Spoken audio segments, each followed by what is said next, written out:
C'est vivre la parole de Dieu. Vivre la parole de Dieu. Puis vraiment, quand ma femme parlait tantôt, tu sentais c'était vivant. Puis je la réécoutais toute la journée encore. Je sais qu'elle a beaucoup de choses sur son cœur à nous partager. Donc, quand elle a l'opportunité, il faut y participer.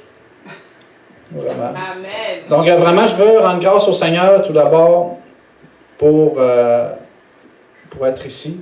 Mais je veux aussi remercier Pasteur Léon et Jonathan de me donner l'opportunité de pouvoir partager justement cette parole ce matin. Alors vraiment, Seigneur, je veux te rendre grâce. Je veux te donner toute la gloire, Seigneur. Vraiment, je veux que chaque mot que tu mets à ma bouche, Seigneur, puisse être juste. Je ne veux pas dire n'importe quoi, Seigneur. Je veux seulement dire les choses vraies, les choses réelles. Et cela, je le ferai grâce à toi dans le nom de Jésus. Amen. Amen. Amen. Donc, le titre de mon message, comme je vous ai dit, c'est « Vivre la parole de Dieu ». Vraiment, j'avais ce message-là à cœur parce que, pourquoi? Parce que j'aime partager ce que je vis.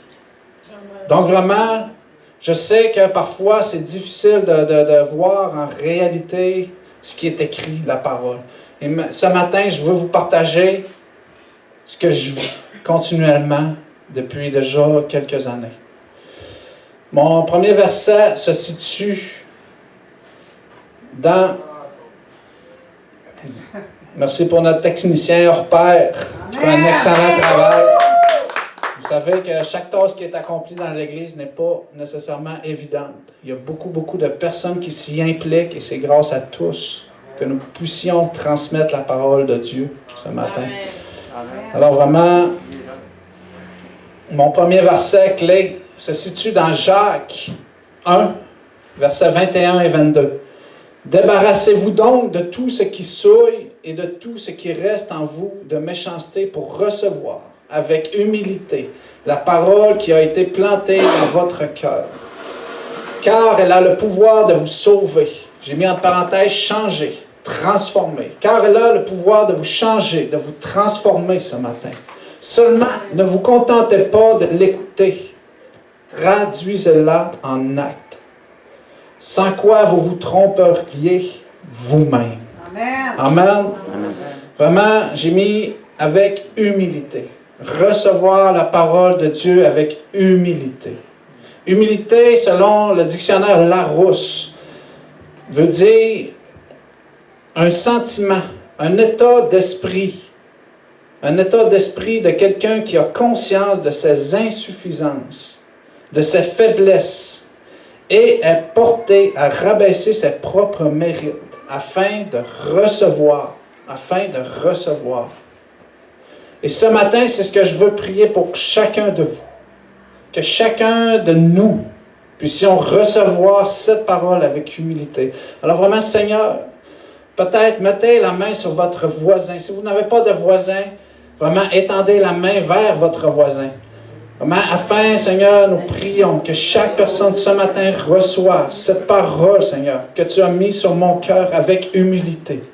Afin vraiment qu'elle puisse porter du fruit. Qu'elle puisse porter du fruit afin de se traduire en acte. Dans le nom de Jésus. Amen. Amen. Vous savez, le contraire d'humilité serait quoi? L'orgueil. Donc, nous avons deux choix.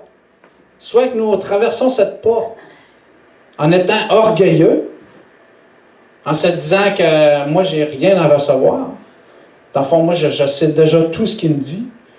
Moi, dans le fond, ou seulement rentrer dans chaque endroit où vous allez, dans chaque fois qu'une personne vous parle, de l'écouter avec humilité, afin vraiment de distinguer ce que cette personne veut vous transmettre. Alors, nous avons prié pour que chacun, ce matin, soit ici avec toute humilité. Amen. Amen. Donc, mettre la parole de Dieu en pratique, vous savez, fait partie de la maturité spirituelle. Fait partie de notre maturité qui va nous mener à l'utilisation de chaque ressource absorbée. Qui va nous mener justement Peut-être que vous croyez que de mettre la parole en pratique, de mettre ce que la Bible nous dicte, c'est difficile. Mais je pourrais terminer ce matin seulement en vous disant que la clé principale, c'est que ce n'est qu'une question de choix. Ce n'est qu'une question de choix. Je fais le choix de mettre la parole de Dieu. Je fais le choix de prendre ce que je lis et de le mettre en action. Ou je fais le choix d'ouvrir et fermer ma Bible et la mettre là. Mais ça reste seulement un choix et un mélange de volonté. Mais le choix amène vers la volonté. Donc vraiment, ce matin, je me rappelais, parce que quand j'étais plus jeune, je suis déjà encore très jeune, mais quand j'étais plus jeune, ou quand on est un enfant, peut-être que vous vous rappelez vous-même, mais dans le début de mon adolescence, je voulais faire mes choix par moi-même. Je jugeais être assez grand, puis d'avoir appris assez de choses pour faire les choix par moi-même. Mais je me suis planté. Pourquoi? Parce que, dans mon adolescence, je ne croyais pas ce qu'on apprenait à l'école était important. Donc, je voulais plus faire mes essais-erreurs. Je voulais mettre en pratique ce que je croyais être correct. Mais, ça n'a pas eu l'effet souhaité. Parce que je ne souhaitais pas être malheureux quand j'étais jeune. Je souhaitais vivre chaque événement mais selon la connaissance, puis lorsque j'ai pris mes données, mes informations, ça m'a mené justement à cette catastrophe que j'ai vécue quand j'étais jeune. Ça fait partie de mon vécu et je suis heureux aujourd'hui de pouvoir analyser ces informations pour découvrir ce qui est vraiment la voie à suivre. OK? Amen. Selon mon verset, Jacques affirme vraiment que nous nous trompons nous-mêmes si nous nous contentons d'écouter la parole de Dieu. Vraiment, si nous nous contentons seulement d'écouter ce matin et de repartir tantôt, puis faire comme si rien ne s'était passé, de croire que la simple acquisition de la connaissance nous rendra spirituellement matures. Vous savez, la maturité ne se reconnaît pas à la connaissance. Elle se reconnaît au caractère, dans l'action. Beaucoup de personnes ont une grande connaissance biblique, mais restent nains spirituellement.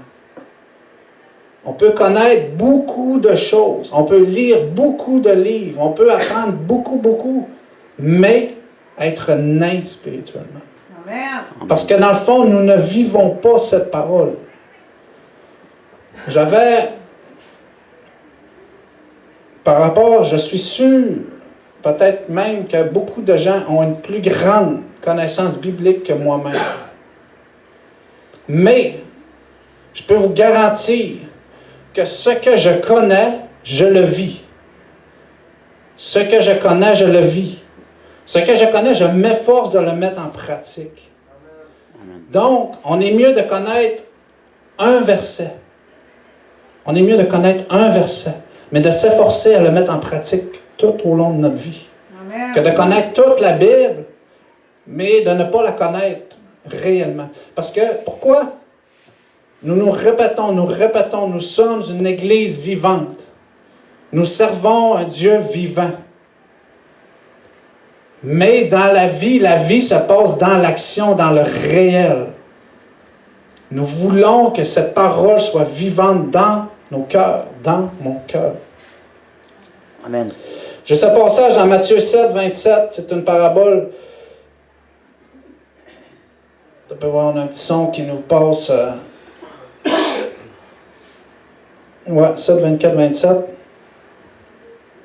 Mais j'entends le Reezy, je pense. Ça peut-tu?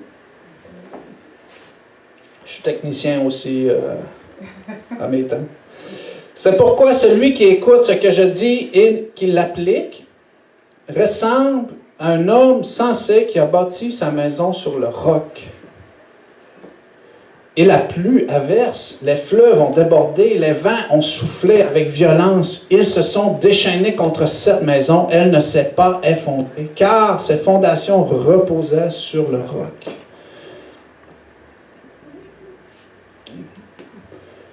Au verset plus loin.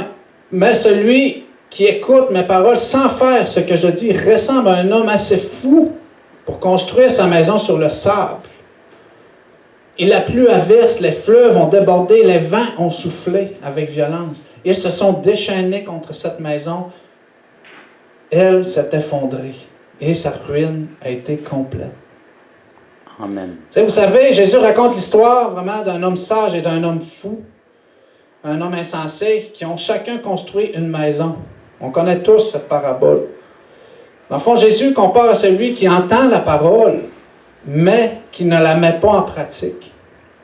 L'homme sage est celui qui, vraiment, après avoir entendu cette parole, essaie honnêtement, vraiment, de l'appliquer dans sa vie. Est-ce qu'on peut appliquer à 100% tout ce qui est écrit? Ça serait beaucoup, c'est difficile. C'est difficile. Mais là est le défi, là où est l'envie d'essayer, de réessayer, parce que quand je réfléchis à qui j'étais avant, qui je suis aujourd'hui, la parole de Dieu fait partie de ma vie. Est-ce que je trébuche? Est-ce que je vis des difficultés, des épreuves? Oui. Mais je sais à 100% que grâce à cette parole qui fait partie de ma vie, je peux traverser les épreuves beaucoup plus facilement. Vous savez, j'ai cet exemple pour ceux qui savent, j'ai une maison que j'ai rénovée. Puis cette maison, je l'ai rénovée à quelques reprises, en fait. Je l'ai rénovée 2 fois au complet. La première fois, je l'ai rénovée comme un insensé.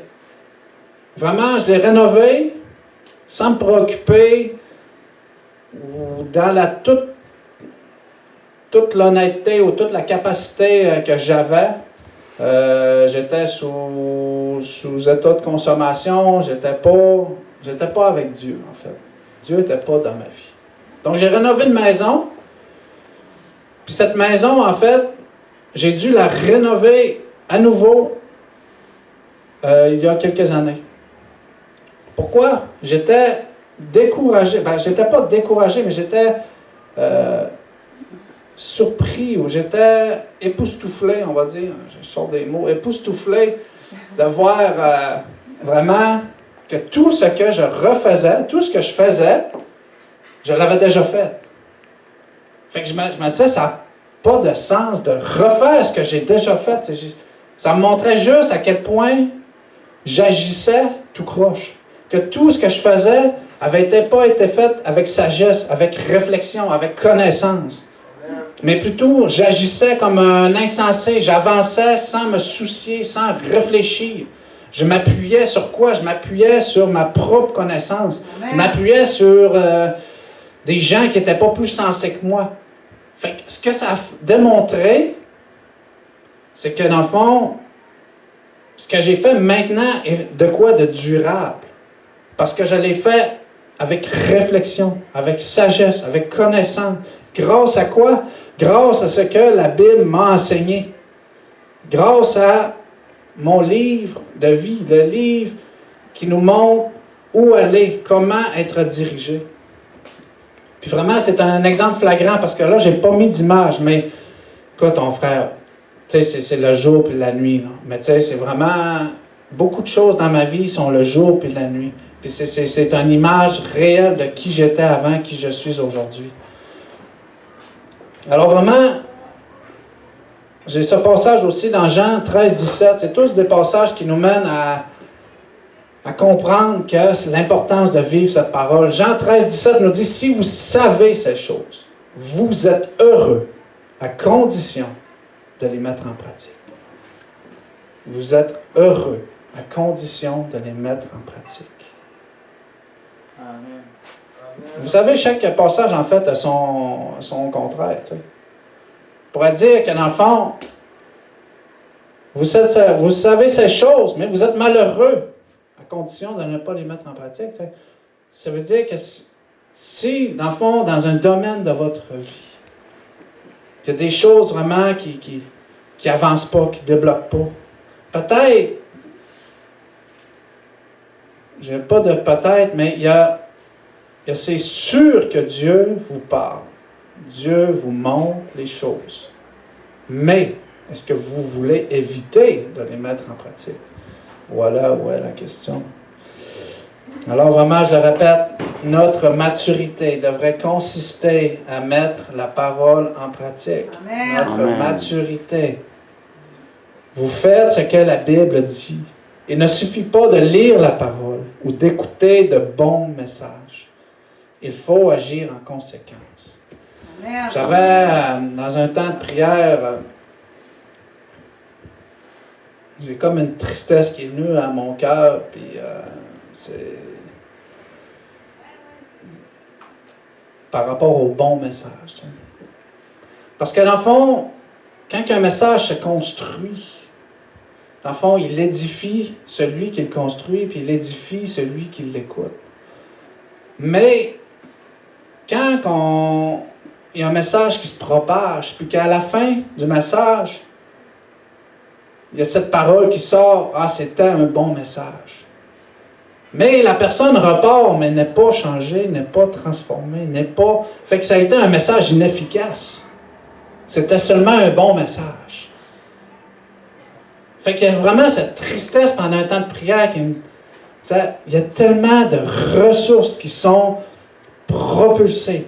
Il y a des choses qui sont envoyées pendant nos services, pendant les temps où il y a des exhortations qui sont amenées. Il y a beaucoup de choses qui sont amenées, mais que les gens restent quand même dans leur malheur, restent dans leurs difficultés.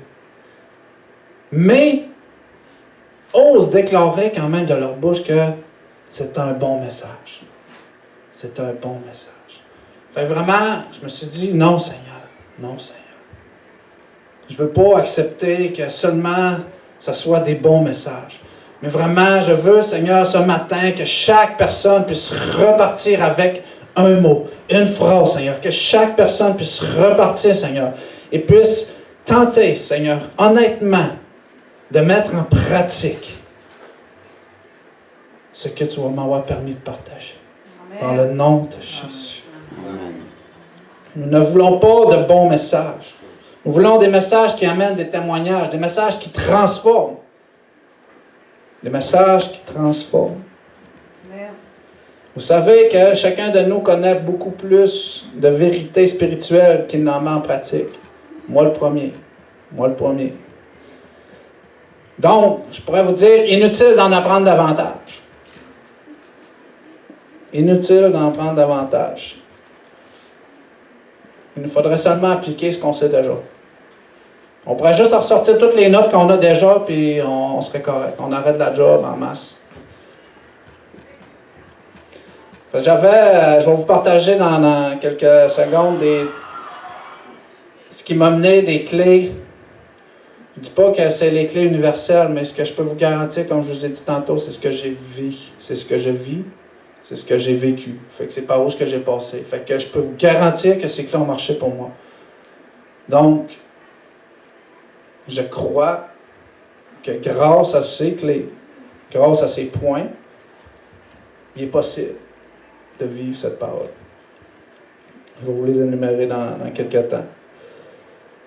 Parce que dans le fond, ces clés ont parti du fait que j'ai eu l'opportunité de faire une thérapie. Parce qu'avant de...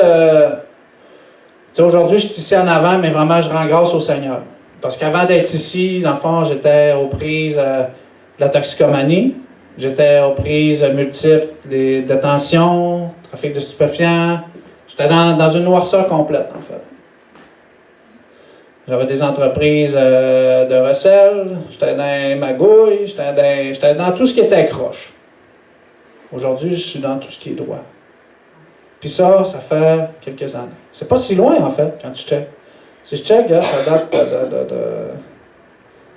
ça fait peut-être 5 ans. Regarde, 5 ans. Ça fait pas si loin. Mais, écoute, la transformation a été visuelle. Visuelle, pourquoi? Parce qu'elle s'est vécue. Puis vraiment, ça, je ne peux l'ignorer, tout ce que Dieu a fait. De quelle manière qu'il m'a libéré des mains du diable, qu'il m'a libéré de toute cette souffrance. Amen. Puis, il y a eu des éléments déclencheurs. Puis la première clé, vraiment, que je veux vous partager ce matin, c'est d'avoir un cœur sincère. Avoir un cœur sincère. De venir dans la maison de notre Père avec humilité. D'avoir un cœur sincère. Hébreux 10, 22 nous dit « Approchons-nous donc de Dieu avec un cœur sincère, avec la pleine assurance que donne la foi, le cœur purifié de toute mauvaise conscience et le corps lavé d'une eau pure. » De venir dans la maison de notre Père avec un cœur sincère. Vraiment, pourquoi? Parce que nous venons ici pour recevoir une guérison, pour recevoir un miracle dans notre vie, pour recevoir des bontés, pour recevoir quelque chose de bien, en fait. Qui veut recevoir de quoi ce matin? Qui veut recevoir quelque chose dans sa vie? Vous allez recevoir. Vous allez recevoir. Vous avez déjà reçu parce que vous avez mis le pas ce matin de sortir de vos pantoufles, mettre vos souliers. Il y a beaucoup de pas de foi qui a été fait ce matin. Enlever son pyjama, s'habiller, mettre ses souliers, sortir de la maison, rentrer dans l'auto. Le Seigneur a vu chaque pas que vous avez fait jusqu'à sa maison ce matin. Alléluia. Merci Seigneur. Amen. Merci Seigneur de voir chaque chose que nous pouvons faire, Seigneur, avec foi. Le deuxième point que vraiment j'ai appris à découvrir beaucoup par après est de passer par les eaux du baptême. De passer par les eaux du baptême. Je ne dis pas de se faire baptiser. Non, je dis de vivre son baptême. Parce que nous parlons de vivre la parole de Dieu. Vous savez, pour tous ceux qui se sont fait baptiser ici, est-ce que tout le monde est baptisé? Amen. Ceux qui ne sont pas, en tout cas, on va faire des baptêmes régulièrement. Mais de vivre son baptême. Ça veut dire que dans le fond, le baptême d'eau, le baptême par immersion est le fait de laisser le vieil homme dans l'eau et de se ressortir en étant une nouvelle créature. Dans le fond, les eaux du baptême, c'est une transformation. Jésus a passé par les eaux du baptême. Au fond, c'est un moment nécessaire. J'ai passé par les eaux du baptême sans comprendre ce qu'était le baptême. Mais j'ai vécu mon baptême par après. Pourquoi? Parce que j'ai compris. Lorsque je me suis baptisé, c'était peut-être par sollicitation. Mais au-delà de la sollicitation, il y a l'action de foi, de vouloir plus avec le Seigneur. Donc, je me suis baptisé. L'action a été faite. Mais quelques mois après, j'ai eu l'opportunité de comprendre ce qu'était le baptême. De comprendre que lorsque je descendais dans l'eau, je laissais le vieil homme au fond et je sortais en étant une nouvelle création. Une nouvelle créature. Vraiment un homme transformé, une nouvelle vie. J'étais lavé. Puis vraiment d'avoir compris ça par après a été une clé vraiment qui m'a permis d'être propulsé. De dire que toutes choses anciennes sont passées. J'ai ce passage que j'aime beaucoup, vraiment, c'est dans 2 Corinthiens 5, 17. Ainsi, si quelqu'un est uni à Christ, il appartient à une nouvelle création. À une nouvelle création. Les choses anciennes sont passées. Voici, les choses nouvelles sont venues. Donc, moi, je vous dis ce matin, même si vous êtes fait baptiser, il y a X nombre de temps, vous pouvez vivre votre baptême maintenant.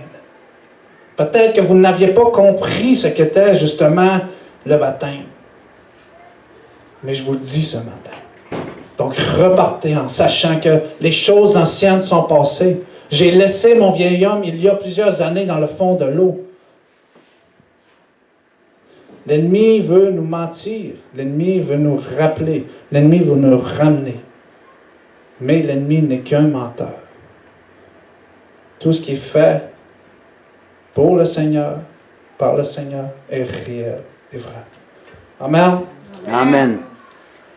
Vous savez que pourquoi que les eaux du baptême est un point important, c'est que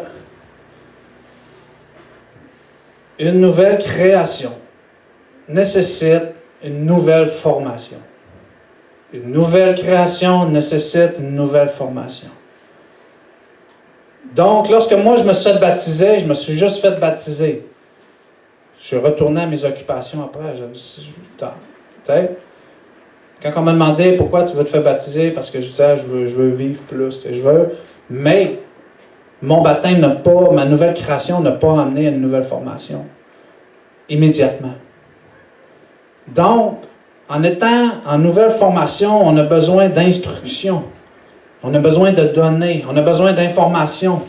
On a besoin de nouvelles indications dans notre vie. Et ces indications se trouvent où? Dans la Bible. Dans la parole de Dieu.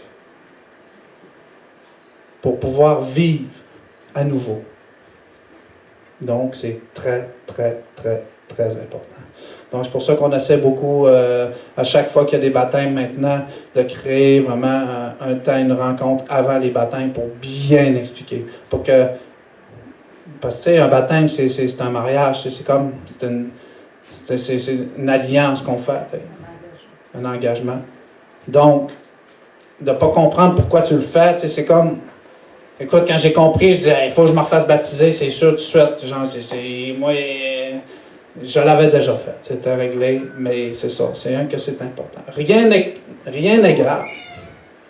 On a tous, le Seigneur nous forme, nous amène dans des parcours afin que la date prévue soit la date pour la comprendre. Amen. Amen. Troisième point qui m'a amené à pouvoir vivre la parole. Avoir mon environnement protégé. Avoir un environnement protégé. Et cet environnement protégé, où elle se trouve?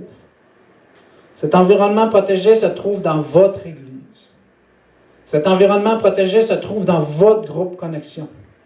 Cet environnement protégé se trouve avec votre père spirituel, avec votre mère spirituelle. Se trouve avec votre pasteur, se trouve à un endroit que le Seigneur aura mis à votre cœur et aura défini comme votre protection. Ça vous prend un endroit où vous tournez encore de difficultés. Ça vous prend un endroit qui va être un endroit qui va faire partie de votre environnement. Vous savez, quand j'étais en thérapie, on m'a dit, ça faisait 2 semaines que je commençais ma thérapie. La thérapie, c'est pas compliqué. Eux autres, ils disent, ils appellent ça un cadre, en fait. Moi, dans la société, j'avais mon cadre, mes lois, mes valeurs, comment que je définissais la vie. Dans le fond, moi, ce qui était bien était mal, puis le mal était bien. Fait, dans le fond, j'étais tout croche.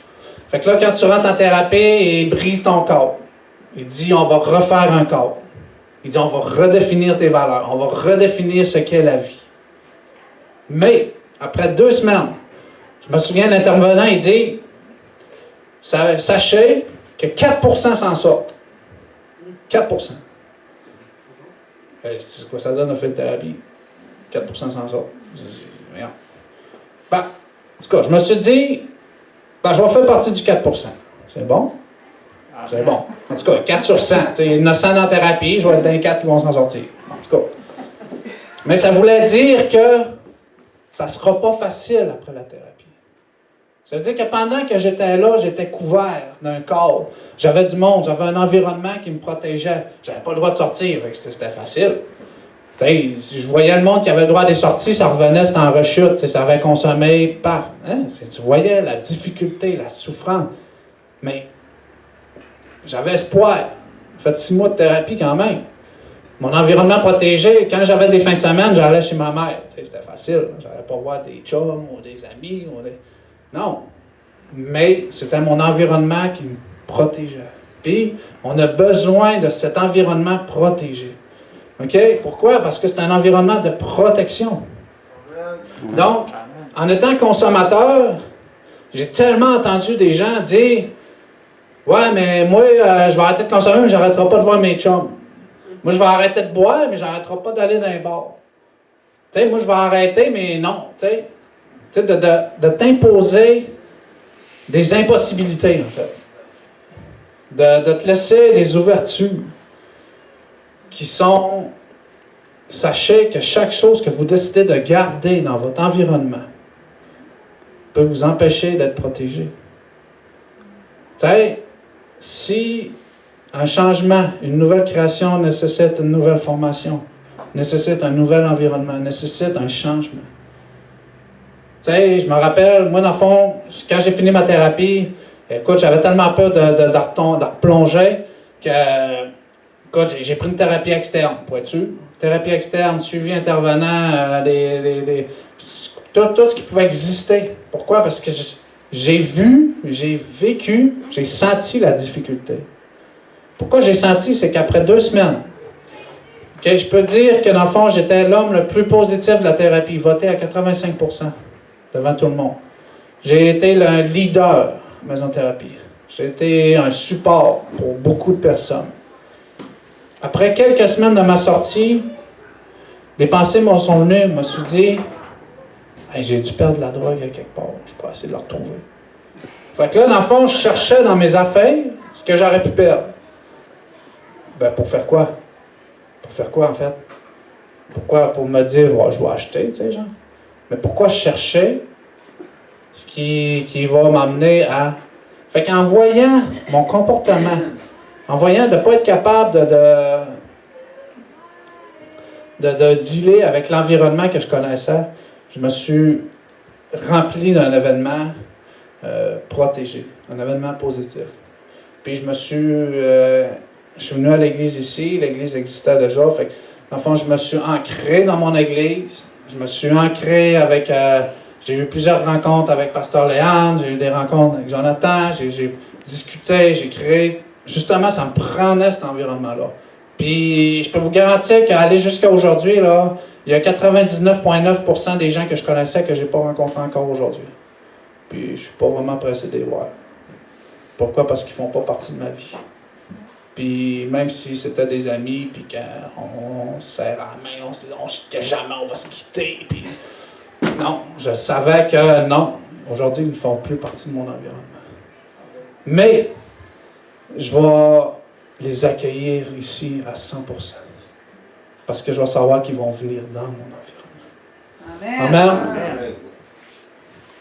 Vraiment, l'environnement, pensez-y. Quel est votre environnement protégé à vous? Amen. 4e point. Vivre selon la parole lue, entendue. Vivre selon cette parole. Ça veut dire de prendre ce qui vous avez retenu, de le reprendre dans un temps que vous avez prédéfini, de chercher, de fouiller, de travailler, de comprendre, de reprendre cette parole, de l'emmener chez vous, de la travailler, de chercher, de fouiller. Chercher, chercher, fouiller, fouiller. Frapper, frapper. On connaît ces passages.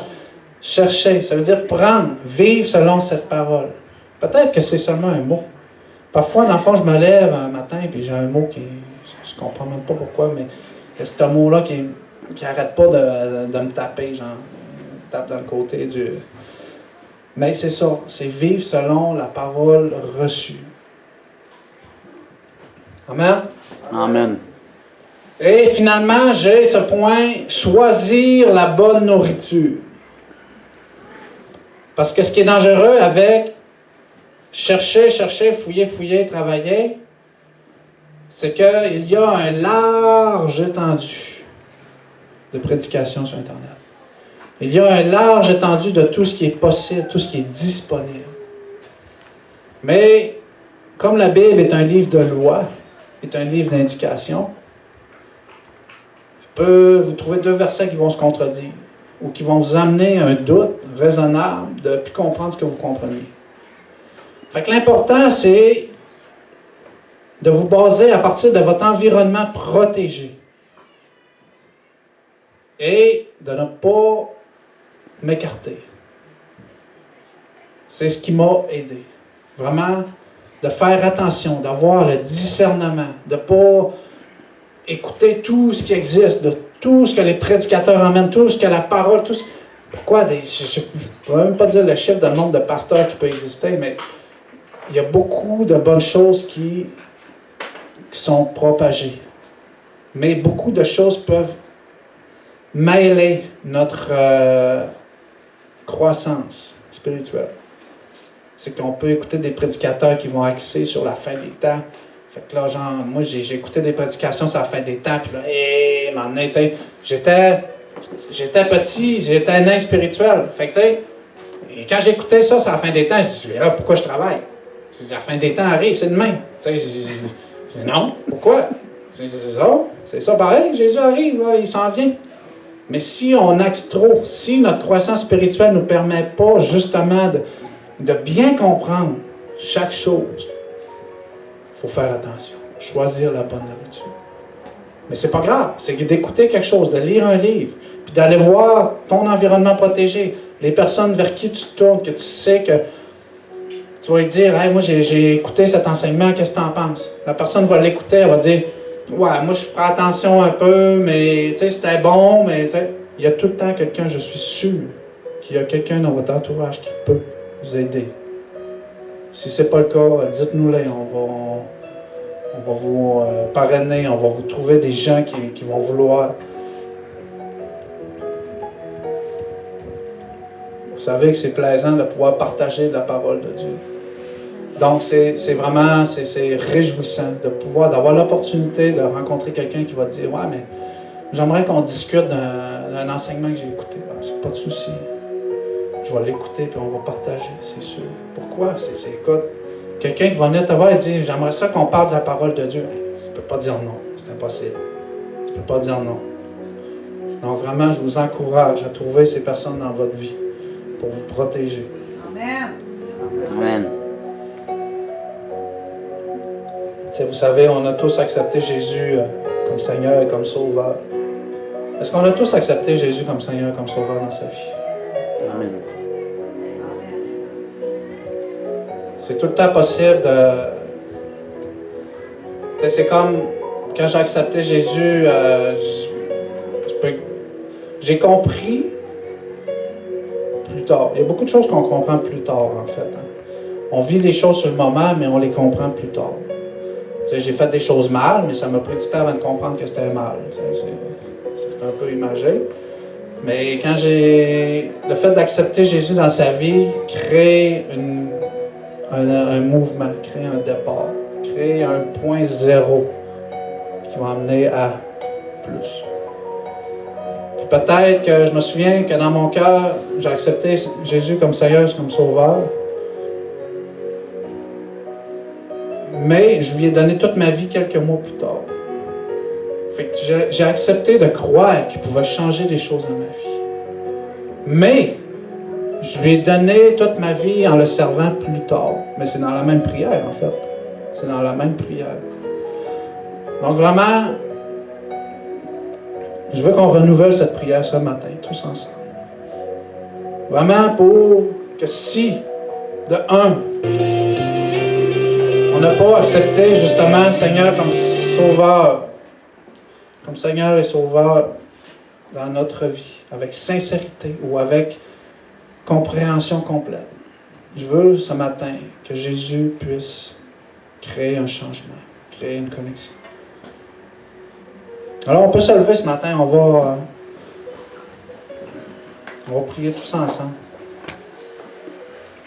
Vous allez répéter après moi. Puis vraiment que chaque mot puisse transpercer. Seigneur Jésus, je viens devant toi avec un cœur sincère. Je te demande pardon pour tous mes péchés. Viens dans mon cœur. Viens dans ma vie. Je t'accepte maintenant comme Seigneur et Sauveur de ma vie. Alors vraiment, Seigneur, je te remercie pour chaque personne ce matin. Je te te remercie pour tout ce que tu as prévu de faire pour chaque personne. Vraiment, je me réjouis, Seigneur. Je me réjouis, Seigneur. Je me réjouis des témoignages qui vont venir prochainement. Prochainement, parce que pour la plupart, peut-être que je vais seulement vous voir dimanche. Donc, je sais que les témoignages vont avoir lieu en sortant cette porte tantôt. Parce que lorsque vous lèverez les yeux au ciel, vous ne verrez plus pareil. Mon Dieu, notre Dieu, votre Dieu va vous éclairer d'une façon différente dans le nom de Jésus. Donc vraiment, si ce message vous parle ce matin, je me réjouis, je remercie le Seigneur pour cela. Vous savez que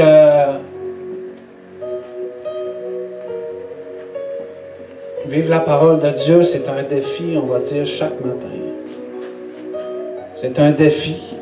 C'est pas une montagne, c'est pas une difficulté, mais c'est un défi. Donc, tous ceux qui sont prêts à relever le défi de vivre cette parole, dès maintenant, puissent me rendre le pas de foi, puis s'avancer ce matin. Juste s'avancer, faire une ligne peut-être, juste ici. La ligne de la foi. La ligne de la foi qui va vous mener justement à dire que moi, je prends un engagement ce matin. Ce matin, je traverse cette ligne, Seigneur. Et vraiment, je vais vivre cette parole. Alléluia, Seigneur. Alléluia, Seigneur. Merci, Seigneur, pour toutes ces personnes, Seigneur. Pour toutes ces personnes, Seigneur, qui prennent cet engagement ce matin. Tu les vois. Tu les vois, Seigneur. Nous nous réjouissons avec toi, Seigneur. Vraiment, nous prions, Seigneur. Oh, c'est clair.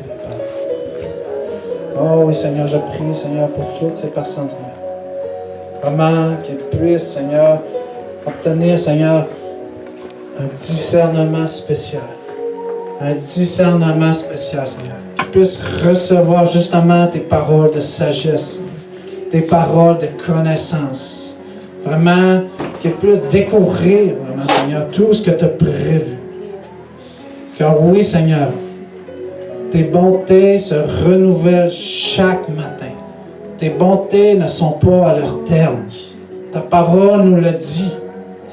Alors vraiment, Seigneur, tes bontés se renouvellent chaque matin dans le nom de Jésus. Pour chaque personne, Seigneur. Vraiment, je crois que vraiment une grande destinée, Seigneur, a été prévue pour chaque personne. Vraiment qu'ils puissent vraiment voir, Seigneur, que la lumière soit.